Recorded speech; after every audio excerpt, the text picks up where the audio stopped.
Mate, are you sure about this? Ozzy Osbourne asked, as the elevator doors opened to the 3rd floor of Children's Hospital Los Angeles. His hands were trembling, not from Parkinson's, but from something else entirely. Standing next to him, Slash adjusted the guitar case on his shoulder and replied quietly, "I read that kid's letter 5 times, Ozzy. If we don't do this, I'll regret it forever." Neither of them knew that in exactly 17 minutes they would walk into room 307 and do something that would make a father cry, a mother fall to her knees, and a dying child smile for the first time in 6 months. This unannounced visit, no cameras, no press, no publicity, would become the story that nurses would tell for decades. The hospital director, Dr. Sarah Chen, approached them, rubbing her hands together. Her voice was excited but professional. "Mr. and Mrs. Osbourne, Mr. Slash, thank you so much for coming. Jake and his family have no idea about this visit. This is going to be an incredible surprise for them." Ozzy responded in that familiar Birmingham accent. "Look, love, we're just 2 blokes who play music. The real heroes are the doctors and nurses here. I just hope we can make the kids smile a bit."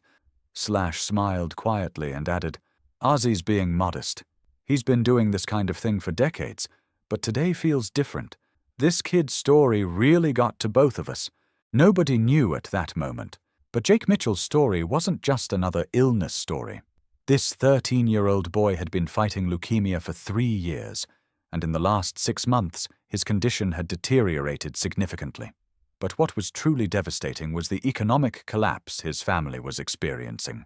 Jake's father, Robert, was working 2 jobs to cover his son's treatment costs, while his mother, Linda, never left Jake's side at the hospital. His 15-year-old sister, Emma, could do nothing but watch her family fall apart. As they rode the elevator up, Ozzy turned to Slash and whispered, "You know, mate, Sharon told me about this family situation. The dad's working himself to death. The mum hasn't left the hospital in weeks. It's heartbreaking." Slash nodded, deep sorrow visible in his eyes. "I read Jake's letter. The kid writes about how he listens to Sweet Child O' Mine during chemo sessions. Says it makes him feel like he's somewhere else, somewhere better. How do you respond to something like that?" Ozzy paused, his voice dropping almost to a whisper. "You don't respond with words, mate. You show up. That's all we can do. Just bloody show up." The silence of the pediatric oncology ward greeted them on the 3rd floor. Colorful drawings lined the walls, pictures made by children, hopeful messages everywhere.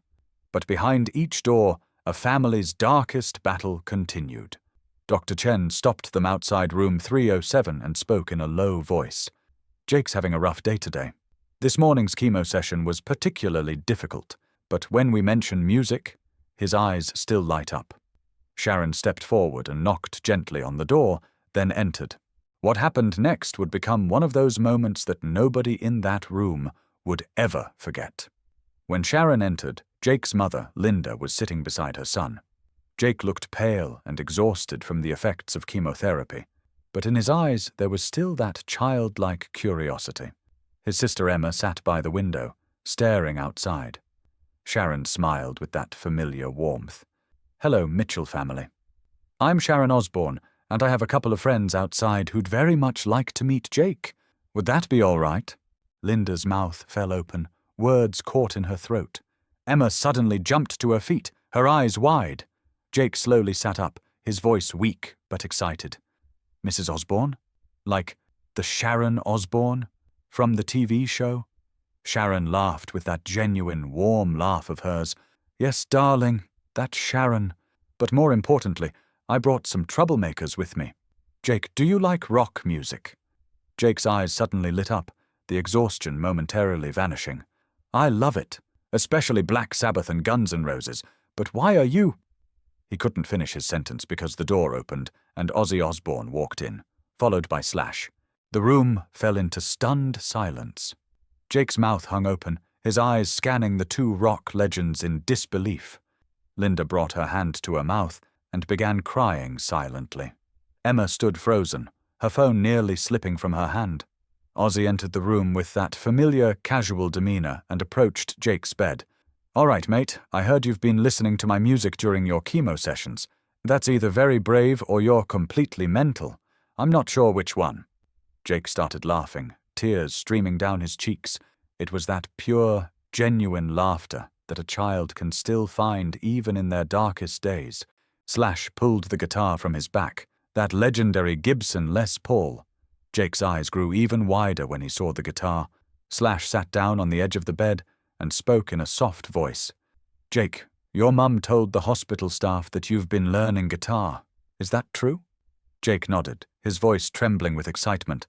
"I was learning before I got sick. Dad bought me a cheap acoustic, but I haven't been able to play for months. My fingers are too weak now." Slash extended the guitar toward Jake's lap. "Well, my fingers are working just fine today. How about I play for you? But first, you have to tell me what you want to hear." Jake thought for a second, then answered with a shy smile. "Could you play Sweet Child O' Mine? That opening riff, it's like magic. Every time I hear it during chemo, I imagine I'm anywhere but here."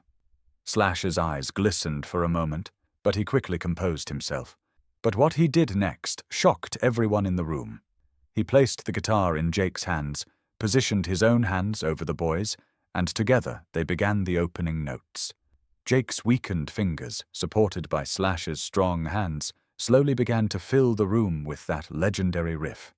Ozzy approached Emma, who was standing by the window, and whispered, "Your brother's a fighter, isn't he?" Emma could no longer hold back her tears. "He is. But it's so hard watching him suffer. And my parents, they're falling apart. Dad never sleeps. Mum never eats. I feel like I'm losing my whole family, not just my brother." Ozzy gently touched the young girl's shoulder. "Listen, love, I've been to some dark places in my life. And you know what got me through? People who refused to give up on me. Your family needs that now. They need someone to remind them there's still light." Emma's voice broke. "But how? How do we find light when everything is so dark?" The answer to that question would come in the most unexpected way. Ozzy pulled an envelope from his pocket. Jake and his family didn't yet know what was inside that envelope, but it would change their lives forever. Ozzy turned to Linda and extended the envelope. "Mrs. Mitchell, Sharon and I, we've been in your shoes. When Sharon was diagnosed with cancer, I felt helpless. The worst feeling in the world is watching someone you love suffer and not being able to do anything." Linda took the envelope with trembling hands. "Mr. Osbourne, I don't understand." Ozzy smiled. "Open it, love." When Linda opened the envelope, a check fell out. When she saw the amount, her knees buckled and she had to sit down in the chair. Emma looked over her mother's shoulder and screamed, "Mum, this is $200,000! Hearing this amount, Jake pulled his hand away from Slash's guitar. There was absolute silence in the room. Sharon stepped forward and explained, "This is for Jake's treatment, for experimental therapy options, for whatever you need. But more importantly, this is for your family to breathe again. So Robert can quit his 2 jobs, so Linda can be by Jake's side and take care of herself too, so Emma can live as a 15-year-old should." Robert had just arrived from work, standing in the doorway. His work clothes were stained. Deep lines of exhaustion marked his face. When he saw the scene, he began to cry, his strong man facade crumbling instantly. Ozzy walked toward him and placed a hand on his shoulder. "Mate, I know you're working yourself to death for your boy. That's what fathers do. My own dad worked at a steel mill in Birmingham, came home every night with wounded hands. But nobody should have to choose between their child's life and their own health." Robert struggled to get the words out. "I don't know what to say. How can we ever thank you?" Ozzy's answer was simple but profoundly meaningful. "By staying strong. By staying together as a family. That's all the thanks I need." But this wasn't just about money, and what happened next proved that. Slash turned to Jake and extended the legendary Les Paul guitar. "Jake, this guitar has been with me for 20 years. It's played in stadiums, recorded albums, traveled the world. And now, it's yours." Jake's eyes widened with shock and disbelief. "I can't accept this. This guitar is legendary." Slash laughed. "Exactly. And legends deserve to be played, not kept in cases. When you get better, and you will get better, I want you to play this guitar. Learn every song you love, and maybe someday you'll pass it on to another kid who needs it." The true magic of this moment wasn't captured in photos or videos. It was in Emma's face, seeing hope return to her eyes. It was in Linda's shoulders, finally relaxing after months of tension. It was in Robert's tears, no longer tears of despair but of overwhelming gratitude. And most of all, it was in Jake's smile, that pure, genuine smile of a child who suddenly believed in tomorrow again. Dr. Chen was watching silently from outside the door, and what she would later say perfectly summarized the significance of that day. In 20 years of pediatric oncology, I've seen medicine do incredible things, but what I witnessed today was different. This was soul medicine. Ozzy sat down beside Jake's bed and shifted to a more intimate tone. You know, Jake, when I was your age, I was a stuttering kid with dyslexia in Birmingham. Everyone thought I'd amount to nothing. I left school at 15, worked in a slaughterhouse. But music saved me. It gave me a reason to wake up every morning. Jake listened intently. Did you ever feel like giving up? Ozzy answered honestly. Every single day, mate. Especially during the worst times with drugs and alcohol. But I had people who refused to let me quit. Sharon, my bandmates, my fans, and now you have us. Slash showed Jake the signatures on the guitar. See these signatures. Eddie Van Halen, Jimmy Page, Eric Clapton. Every one of them signed this guitar for me. And now I'm signing it for you. He pulled out a marker and wrote on the back of the guitar, To Jake, the bravest rock star I know. Never stop fighting, never stop playing. Love, Slash. Then he handed the marker to Ozzy. Ozzy wrote, Jake, you're tougher than any metal song I've ever written. Keep rocking, Ozzy. Jake pressed the guitar to his chest, tears streaming down uncontrollably, but this time they were tears of happiness. What nobody in that room knew was that this visit would create a ripple effect that extended far beyond that day. Jake's story made local news, then national media, then went viral worldwide. But the story didn't spread just as another celebrity good deed. It spread as a testament to music's healing power and the true meaning of hope. Hundreds of families began sharing their own struggle stories. Musicians started organizing similar visits, and most importantly, donations for Jake's treatment began pouring in. 3 months later, Jake's treatment was showing positive progress. The experimental therapy was working, and doctors were cautiously but hopefully predicting recovery. Robert had quit one of his jobs and could now spend more time with his son. Linda, for the first time in months, had found the opportunity to take care of herself and had started therapy. Emma had returned to school and begun spending time with her friends again. But every night the family gathered together in Jake's room and listened to that Les Paul guitar. Jake was still very weak, but each day he could play a few more notes. Ozzy and Slash never mentioned this visit in any interviews afterward. When the media asked, they gave simple answers, but they stayed in regular contact with Jake's family. Sharon called Linda once a week to provide encouragement and practical advice. Slash sent Jake online guitar lessons, and Ozzy would call Jake from time to time, joking around with that familiar humor of his, "All right, rock star, Sharon tells me you're getting better." Good, because I need someone to replace me when I finally retire. Jake would laugh every time. These phone calls were his happiest moments. 6 months after that hospital visit, Jake's doctors delivered the news of remission. The cancer had retreated. The treatment had worked.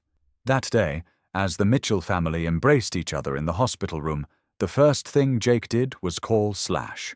The moment Slash answered the phone, he heard Jake crying, but this time he knew why.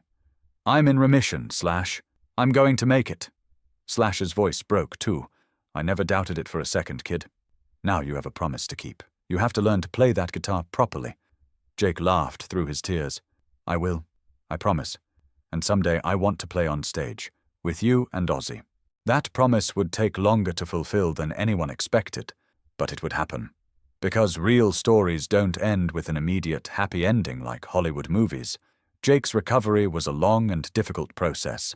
Physical therapy, follow-up appointments, fear of relapse. But the family now had one difference: hope. And hope is the most powerful medicine in the world. Emma decided to study pediatric oncology in college because what she experienced in that hospital room had changed her.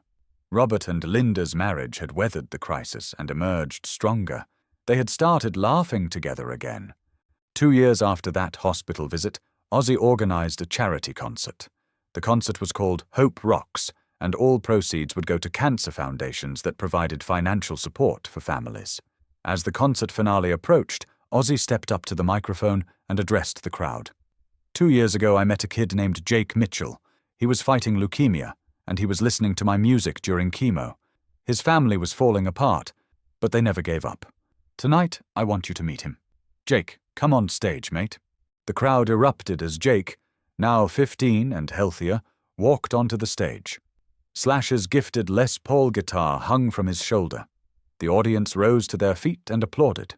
Jake stood between Ozzy and Slash, a small but powerful figure. Ozzy turned to Jake and whispered, "You ready for this?" Jake smiled. He was no longer that shy kid from before. "I've been ready since the day you walked into my hospital room." Slash tuned his guitar, and the three of them began to play together. The opening notes were "Sweet Child O' Mine," the song Jake had listened to most in the hospital. Jake's fingers weren't perfect, but he played with passion, and that was enough. Standing in the crowd that night were Robert, Linda, and Emma. Robert was crying as he watched his son on stage, but this time they were tears of pride. Linda was saying prayers of gratitude. Emma was recording every moment on her phone because this was the most beautiful chapter of their family's story. This concert night wasn't just Jake's victory, it was Hope's victory. At the end of the concert, Ozzy approached the microphone one last time. Music doesn't cure cancer. Doctors do that. But music gives you a reason to fight. And sometimes that's all you need. Years later, Jake Mitchell would become a music therapist, working in the very hospital where he was once treated. Every day, he would enter the rooms of sick children, take out his guitar, and play. And every time, he would tell them his story. The story of the day two rock legends walked into his hospital room, changed his family's life, and gave him a reason to live again. Because sometimes the most powerful medicine isn't in a pill bottle, it's in a guitar riff, a kind word, and two strangers who refused to let a family fall apart.